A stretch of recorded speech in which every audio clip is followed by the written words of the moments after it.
निकाल लो सब 413 में। मैं कुछ बात पढ़ के ही सुनाना चाहता हूँ, इसलिए कह रहा हूँ।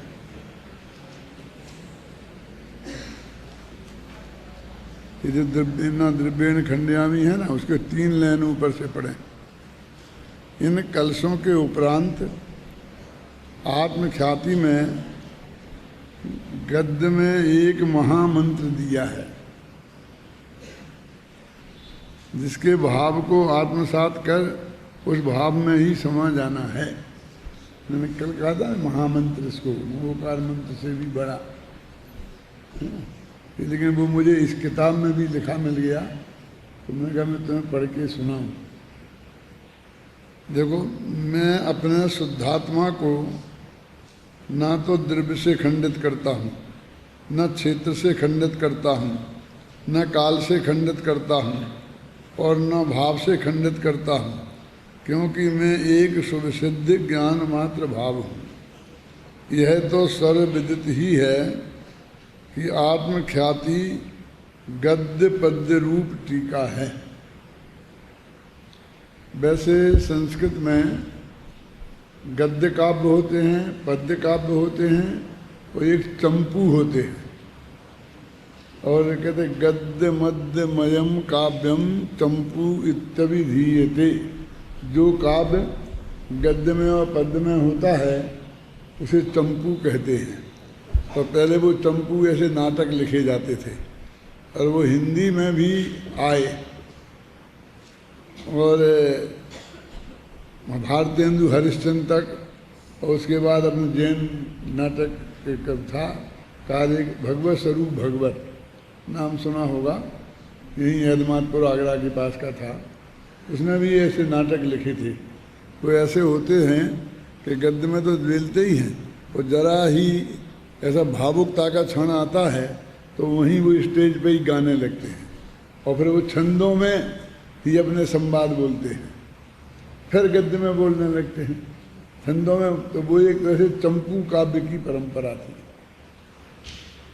लेकिन ये प्रयोग अध्यात्म में सबसे पहले अमरचंद्र ने किया। नाटक का ही प्रयोग उन्होंने सबसे पहले किया। अध्यात्म का, उत्कृष्ट अध्यात्म को गद्य का नाटक बनाया, तो हम इसे कह सकते हैं गद्य पद्यमयम। तो ये गद्य में चंपू काव्य बनाया है उन्होंने, लेकिन फिर भी इन्होंने उसे नाटक कहा, समय सार नाटक, समय सार नाटक के नाम से। तो बहुत बड़ा हिस्सा गद्य में है और अपेक्षाकृत छोटा हिस्सा पद्य में है। 278 है, 278 छंद हैं, 200 के 300, 278 छंद है ना, इतने हैं, और बाकी गद्य है। लेकिन गद्य के बड़े बड़े हिस्सों के बीच में छोटा पद्य आता है, और ये पद्य के भरमार के बीच में कई छंद एक साथ हैं, 8-10, और उनके बीच में 2 पंक्ति का गद्य आया है। क्या इसका कोई छंद नहीं बना सकते थे? इसको भी एक छंद में ही लिख देते, है ना? लेकिन छंद में नहीं लिखा, उनने गद्य में ही लिखा। मैं कई दफे कहता रहा हूं कि जब उनकी बुद्धि पर हृदय हावी होता था तो वो पद्य लिखने लगते थे, और जब हृदय पर बुद्धि हावी होती थी तो वो गद्य लिखने लगते थे। अब 2 पंक्ति का गद्य बीच में उन्होंने दिया, और कुछ प्रकरण ऐसा नहीं कि आगे ऊपर कुछ दिया हो, प्रश्नोत्तर कुछ ऐसा, न द्रव्येन खंडयामी, न भावेन खंडयामी, न क्षेत्रेण खंडयामी, न कालेन खंडयामी, मैं तो एक विशुद्ध चिन्मात्र आत्मा हूँ। तो यदि सबसे उत्कृष्ट और कम से कम ध्यान में यदि बोलने के लिए कोई स्थान है, ध्यान के पहले की अवस्था में चिंतन का कोई स्थान है, तो उनके लिए ये शब्द है कि मैं क्या हूँ।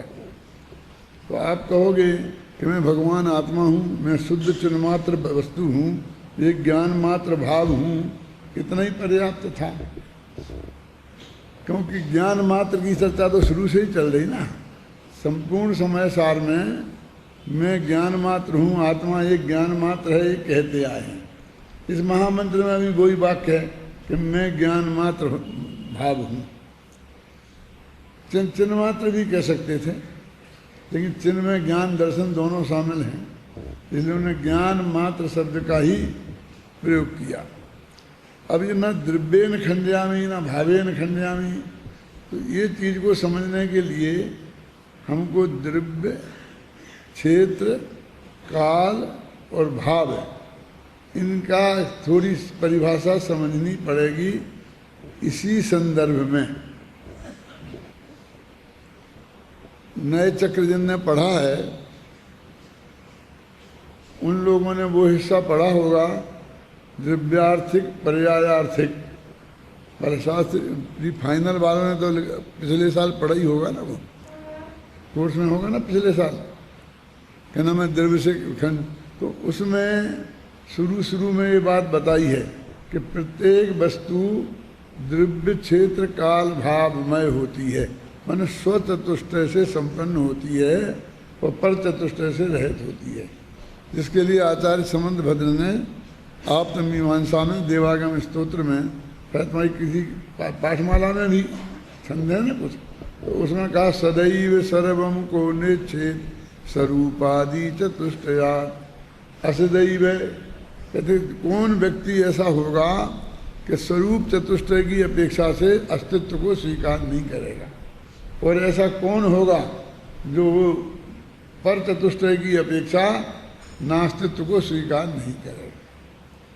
अब वहाँ ये न्याय शास्त्र में समझ लो, अपनी पाठमाला में भी ये बात आ गई। तो मैंने कहना चाहता हूँ ये फंडामेंटल है। अब हमने नहीं पढ़ा तो ये हमारा दुर्भाग्य है, लेकिन वो कोई जैन धर्म की बहुत गहरी हो ऐसी बात हो कि वो आचार्य में पढ़ाई जाएगी, अब इतना नहीं पढ़ी पहले, ऐसा कुछ नहीं है। तो आपको तत्व ज्ञान पाठमाला में भी पढ़ के आए हैं। स्वचतुष्टय, द्रव्य, क्षेत्र, काल और भाव। अभी द्रव्य शब्द का उपयोग एक प्रमाण का द्रव्य, एक द्रव्यार्थिक न्याय का द्रव्य, और एक रुपये पैसे को भी द्रव्य कहते हैं। कई जगह कई अर्थों में इसका प्रयोग होता है। और यहाँ पर जो प्रकरण है तो एक तो प्रमाण का द्रव्य, जिसमें गुण और पर्याय दोनों शामिल हैं। अब यहाँ अब ये द्रव्यार्थिक न्याय के द्रव्य की बात है। तो एक जो वस्तु है उसके दो पक्ष हैं, द्रव्य की अपेक्षा दो पक्ष हैं, सामान्य और विशेष। मैंने कहा था कल वो किताब पढ़ने के लिए, कौन सी, दृष्टि का विषय, तो कोई लाया है। तो इसका ऊपर का ही वो चित्र देखो, चित्र में ही बना है वो, कि भाव की दृष्टि, द्रव्य की दृष्टि से सामान्य और विशेष ये दो भेद हैं। फिर क्षेत्र की दृष्टि से भेद और अभेद ये दो हैं। फिर काल की दृष्टि से नित्य और अनित्य ये दो हैं, और भाव की दृष्टि से एक और अनेक ये दो हैं। ये तुमको याद करना पड़ेंगे, होना ही चाहिए, समझ रहे ना। अब ये कहते हैं कि द्रव्य, क्षेत्र, काल, भाव को तोड़ करके हमें द्रव्यार्थिक पर्यायार्थिक न्याय का विषय में लाना है। क्योंकि ये बार बार कहते हैं ना अपना कि दृष्टि के विषय में पर्याय शामिल नहीं है, तो अब उस पर्याय को निकालनी है हमें। तो कहते हैं कि ये जो द्रव्य, क्षेत्र, काल, भाव हैं, इनमें द्रव्य और पर्याय दोनों शामिल हैं। तो द्रव्य का जो सामान्य अंश है वो द्रव्य है, और जो विशेष अंश है वो पर्याय है। जो अभेद अंश है वो द्रव्य है, और जो भेद अंश है वो पर्याय है। जो नित्य अंश है वो द्रव्य है, और जो अनित्य अंश है वो पर्याय है। जो एक अंश है वो द्रव्य है, और जो अनेक अंश है वो पर्याय है। अब चार पर्याय और चार द्रव्य हो गए ना, इन चार में से दो ग्रुप हो गए। कौन कौन से? चार भाव हो गए द्रव्य रूप, और चार भाव हो गए पर्याय रूप। अरे द्रव्य भाव जो चार हुए ना, इन चारों को मिला दो तो उसका एक अखंड बनाओ, तो कैसा बनेगा? मैं सामान्य अभेद नित्य अखंड द्रव्य हूँ, अखंड वस्तु हूँ, तो ऐसा बनेगा वो द्रव्य। अब ये जो चार चीजें निकाली हैं कि मैं विशेष और भेद और अनेक और अनित्य हूँ, तो ये अंश जो है इन चारों को ही पर्याय कहते हैं। और चारों को फिर मिला के अभेद कर दो तो एक जो चीज बनी वो पर्याय है। तो यहाँ द्रव्यार्थिक नय और पर्यायार्थिक नय का भेद इस तरह से निकाला। अब ये जो द्रव्य है ये दृष्टि का विषय है। दृष्टि का विषय माने इसका ध्यान किया जाता है, इसमें अपनापन किया जाता है, उसका नाम सम्यक दर्शन है। ये मैं हूँ ऐसी प्रतीति की जाती है, उसका नाम है सम्यक दर्शन। तो अब ये वो कहते हैं कि जब हम सामान्य को विशेषों में बांटते हैं तो उसे हम खंडित करना कहते हैं। तो वो कहते हैं मैं द्रव्य से खंडित नहीं हूँ, न द्रव्येन खंडयामि, माने मैं तो एक सामान्य का ग्राहक हूँ, मुझे उसके विशेष नहीं चाहिए। तो विशेष बताए काय के लिए जाते हैं? कहते हैं डिटेल है वो विशेष, किसी चीज की डिटेल है, तो जब उसे विस्तार से समझना हो तो डिटेल को खोलना ही पड़ता है। जैसे अपन कहते हैं ना कि आपका जो हिसाब से 1 लाख रुपया चाहिए, तो वो कहते हैं हमें बताओ, हिसाब बताओ, तो निकाल के बताते हैं इतने की किताबें ले गए थे, इतना पैसा नगद ले गए थे, इतना ऐसा किया था, ऐसा सब डिटेल बताते हैं कि नहीं? और फिर इस तरह से होकर के 99,999 रुपये हो गए थे, तो फिर हमने आपको 1 का नोट दे दिया था और इसे राउंड से बने 1 लाख कर लिया। ऐसा करते हैं नहीं? इसमें लोगों को याद रहे, उसे याद आ जाए, तो उससे याद दिलाने के लिए खोल के समझाना भी जरूरी है। अब वो बार बार वो हिसाब किसी को याद नहीं रहेगा कि तुम समझ लो और फिर वैसे 1 लाख चाहिए, इतनी बात न की। ऐसा तुम भेद करके समझ लो तो विशेष क्षेत्र की अपेक्षा भी विशेष होते हैं, काल की अपेक्षा भी विशेष होते हैं, भाव की अपेक्षा भी विशेष होते हैं। तो परीक्षात्मक सूत्र में जो एक बात आती है कि निर्विशेषो ही सामान्यम भवेद खर विषाणवत, सामान्य सारे विशेषों के समुदाय का नाम है। यदि हम विशेषों का सर्वथा निषेध कर देंगे तो सामान्य गधे के सींग के समान रह जाएगा। मूल छंद है निर्विशेषो ही सामान्यम भवेद खर विषाणवत। इस पर मेरे सोनगढ़ में मैं क्लास लेता था इस नए चक्र की, तो एक झगड़ा खड़ा हुआ था, लेकिन मैं झगड़ा अभी नहीं सुनाऊंगा क्योंकि मुझे ये समझाना है, फिर उसमें 10-5 मिनट खराब हो जाएंगे। तो निर्विशेषो ही सामान्यम, ये विशेष से रहित सामान्य, वो तो गधे के सिंह के समान है, कुछ है ही नहीं। तो विशेष तो सब उसमें है ही। तो विशेष का निषेध का क्या अर्थ है? कि विशेष का निषेध है। सारी पर्यायें का अखंड पिंड तो आत्मा में है ही, जैसे जिसे अपन नित्य बोलते हैं। तो फिर पर्याय के निषेध का क्या अर्थ है? तो वो कहते हैं कि हमने ना उसे टुकड़े कर करके समझा तो विकल्प की उत्पत्ति होती है। वो अकाउंट अंदर में है, टुकड़े टुकड़े हमारे हिसाब में है, रोकड़ बही में लिखा है, जब जब तुम्हें विकल्प आएगा तब समझ लेना। लेकिन हर समय तो हम एक एक चीज़ नहीं बताएंगे कि तुम 2 रुपये की वो किताब ले गए थे, 5 रुपये का ये ले गए थे, हम ऐसा हर दफे नहीं बताएंगे। तुम 1 लाख रुपया याद रखो, ख्याल में आई ना? तो वो ये कहते हैं कि अभेद वस्तु को सारे हम विशेषों की बात नहीं करेंगे। अब आत्मा विशेष में गति की अपेक्षा 4 प्रकार का है, मनुष्य, तृण, देव, नारी, ये सब जीव के ही तो विशेष है ना। तो ये है नहीं है झूठी बात थोड़ी है। लेकिन इन सब में निगोद से लेकर मोक्ष तक इन सब में एक ज्ञान तत्व है, एक जानने वाला तत्व है, वो आत्मा है, वो सामान्य है। तो वो अभेद सामान्य में हूँ, उसका नाम द्रव्य है। तो कहते द्रव्यक दृष्टि, माने उनमें जो द्रव्य है हमारी दृष्टि उस पर है, ख्याल में ना। अब ये सामान्य विशेष हो गए। फिर क्षेत्र की अपेक्षा जो बोलते हैं ना, तो कहते हैं असंख्य प्रदेशी, आत्मा में असंख्य प्रदेश हैं।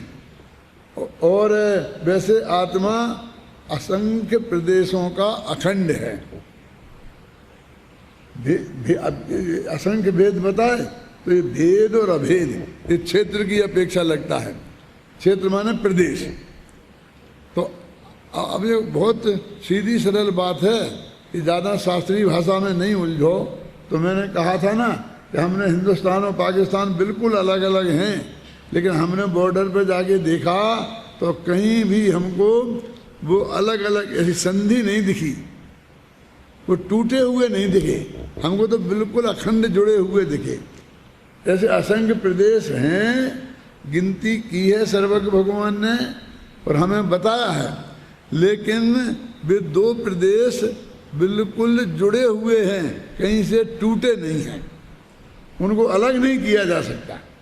वे जैसे यहाँ जुड़े हैं तो ऐसे ही जुड़े रहेंगे, लेकिन हैं अलग अलग। क्यों? नहीं तो असंख्य कैसे गिने? असंख्य गिने तो अलग अलग हैं और उनमें टूटन है नहीं। तो कहते जरूरत क्या थी? नहीं मानते तो क्या दिक्कत थी इसमें? तो दिक्कत ये थी कि जीव के असंख्य प्रदेशों में संकोच विस्तार की शक्ति है। ये 47 शक्ति में पढ़ी थी, असंकुचित विकास तत्व शक्ति। तो आकाश के जो लोकाकाश के प्रदेश हैं वे तो कभी मिलके इकट्ठे नहीं होते, उसमें असंकुचित विकासत्व शक्ति नहीं है। वे तो जहाँ हैं अनादि से अनंत काल तक वहीं रहेंगे, लेकिन जीव वाले सिकुड़ जाते हैं और फैल जाते हैं और लोग पूर्ण भी हो जाते हैं और चिंटी के शरीर में भी आ जाते हैं। तो यदि वो अलग अलग नहीं होते होते तो वे उनकी घड़ी नहीं हो सकती थी। ये रुमाल की घड़ी हो गई ना, एक घड़ी नहीं हो सकती थी। यदि ऐसे ही एक लोहे की चद्दर हो तो उसको अपन ऐसा नहीं कर सकते हैं, है ना। तो वो इससे सिद्ध होता है कि वे अलग अलग हैं, तब तो एक के ऊपर दूसरा आ गया। लेकिन अलग अलग हैं, फिर भी जो प्रदेश जिससे जुड़ा है वो इस रूमाल की घड़ी हो जाने पर भी वो उसी से जुड़ा है। ऐसा नहीं वो यहाँ से वहाँ नहीं पहुँच गया है। तो कहते हैं कि यदि ऐसा ले जाना पड़े कभी तो उसके दो टुकड़े करना पड़ेंगे। पहले अपन ने जो खादी का थान लाए थे 11 मीटर का, और फिर एक कुर्ता बनाना था तो उसे काटना पड़ा कि नहीं, और फिर जोड़ना पड़ा, फिर जोड़ आ गए। देखते हो कि नहीं? तो ये तो कट गया और जुड़ गया क्योंकि अलग अलग परमाणु थे। लेकिन प्रदेश ऐसे काटे नहीं जा सकते और दूसरी जगह जोड़े नहीं जा सकते।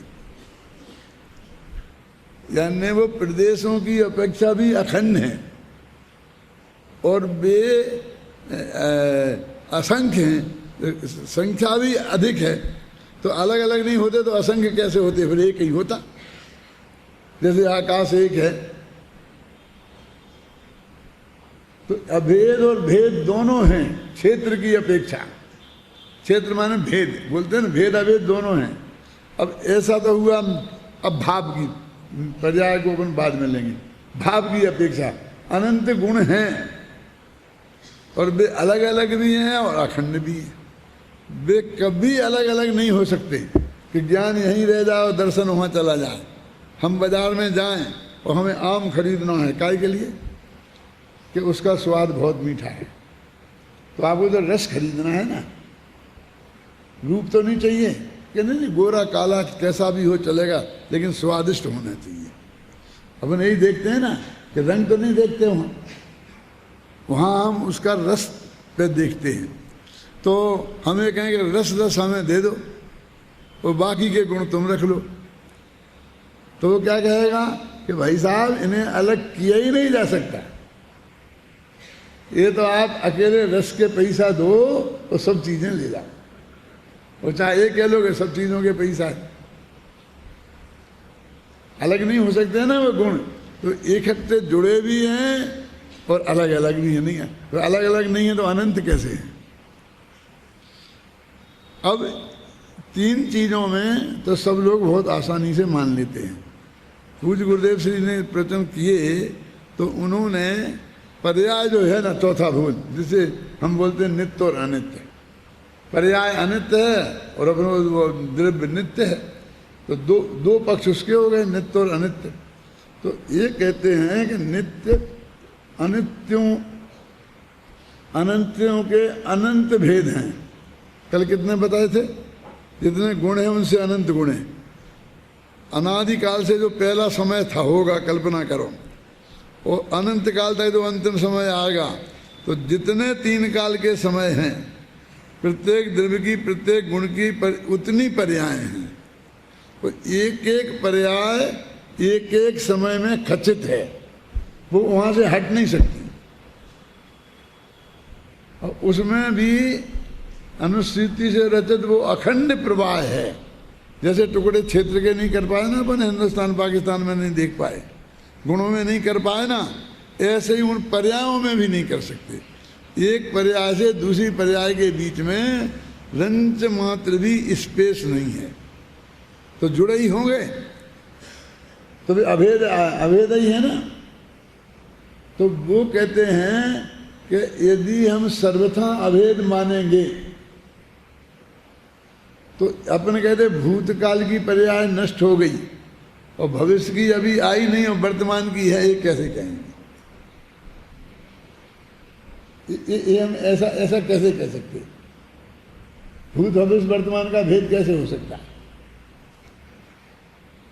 और यदि टूट गई तो द्रव्य पर्यायों की दृष्टि से खंडित हो जाएगा, लेकिन काल की अपेक्षा से खंडित हो जाएगा। तो वो भावना भाता हूँ, ना मैं द्रव्य से खंडित हूँ, ना मैं क्षेत्र से खंडित हूँ, ना मैं काल से खंडित हूँ, ना मैं भाव से खंडित हूँ, मैं तो एक अखंड भगवान आत्मा। ये दृष्टि का विषय उन्होंने निकाला और ये महामंत्र है। मैं क्या हूँ, मैं कौन हूँ, मेरी बात है, अपने आत्मा का स्मरण है। दौलत राम जी ने क्या आज्ञा दी? दोले ध्याये अपने आत्मा को, कि तुम अपने आत्मा का ध्यान करो, परमात्मा के ध्यान करने की आज्ञा नहीं दी उन्होंने। अभी परमात्मा की बात आते ही तो फिर बहुत ढेर सारे खड़े हो जाते हैं।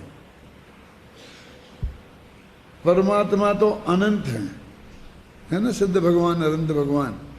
और आत्मा कितना है? अनंत नहीं है, आत्मा भी अनंत नहीं। एक बात और ध्यान से सुन लो, जीव प्लस अपना, इसका नाम है आत्मा। क्या बाबू समझ में आई ना क्या कह रहा हूं? सब तो जीव हैं मेरे लिए, मैं भी जीव हूं और आप सब भी जीव हैं, लेकिन मैं मेरे लिए आत्मा हूं और आप मेरे लिए अनात्मा हैं। आत्मा नहीं है।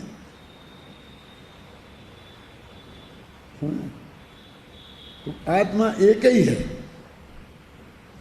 तो जब आत्मा एक है और परमात्मा अनेक है, तो परमात्मा पर दृष्टि जाते ही एक के पांच खड़े हो गए, नमो अनंतारम, नमो सिद्धारम। पांच तो खड़े हो ही गए ना।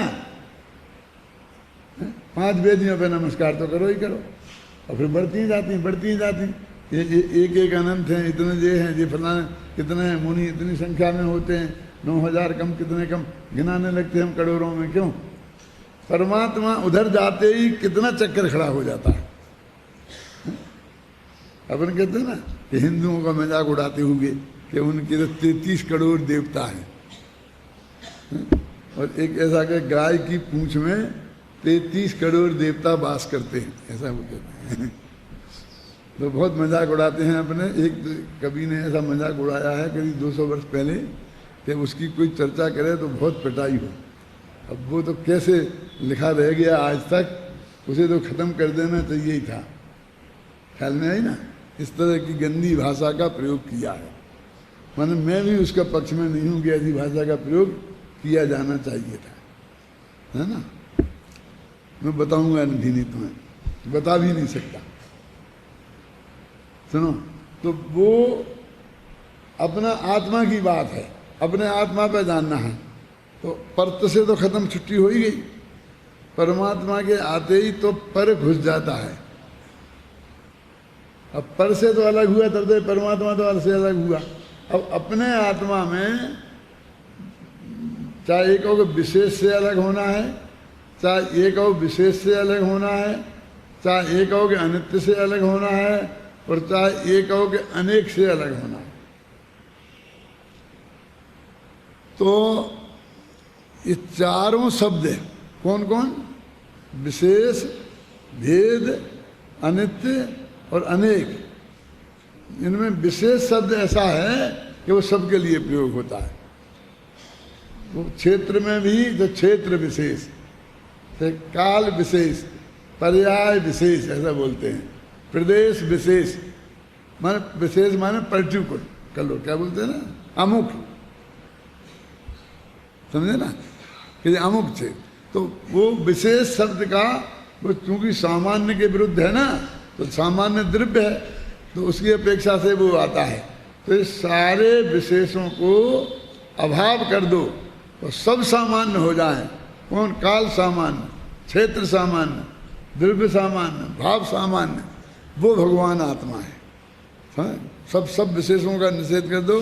तो जब सारे विशेषों का निषेध किया तो एक गुरुदेव समझाते थे, अपन ने भी समझाता, ऐसा नहीं अपन समझते नहीं थे। लेकिन दूसरी बात यह है कि प्रकरण विशेष का क्यों वर्णन है शास्त्रों में, तो उस संदर्भ में मैंने वो छंद बोला था उस क्लास में कि निर्विशेषो ही सामान्यम भवेद खर्विषाणवत।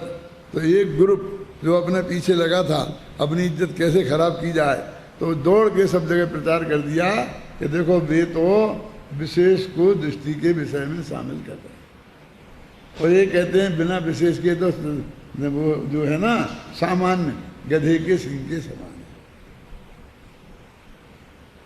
और वो आचार्य ये कहते हैं कि तुम सब चीजें निकाल दो तो बचेगा क्या। तो मैंने वहाँ जो उदाहरण दिया था वो तुम्हें बता देता हूँ कि एक सर्कस में जोकर होता है ना, तो हंसी मजाक किया करता है। तो एक बकरे को लेके आया और एक दूसरा जोकर आया, उसने कहा एक क्या है। तो उसने उस बकरे के पुट्ठे पे हाथ रख के पूछा कि एक क्या है, ऐसा चूतियापन बोलते ना। तो उसने कहा पुट्ठा। तो उसने दूसरे पुट्ठे पे हाथ रखा कि एक क्या है, तो फिर कहा पुट्ठा। फिर आगे के हिस्से पे हाथ रखा तो क्या है कि पुट्ठा। फिर चौथे पे रखा कि पुट्ठा, कि पुट्ठा ही पुट्ठा है कि बकरा भी है। यानी पुट्ठा है और टांगे हैं, पैर हैं, सिर हैं और बकरा भी है। इन सबको मिला के बकरा है कि इन सबको निकालो तो बकरा बचेगा। टांग काट दो, सिर काट दो, समझे ना। तो वो ये बात समझा रहे हैं कि विशेषों को सामान्य में से निकाल दोगे तो वो विशेष का कुछ नहीं बचेगा, उसका नाम है गधे के सींग के समान है। इसका फायदा उठा के गुरुदेव को जाके भड़काया कि वे तो कह रहे हैं कि विशेष दृष्टि के विषय में शामिल है। समझना है, ये झगड़ा था, फिर निपट गया। कैसे निपटा वो जाने दो।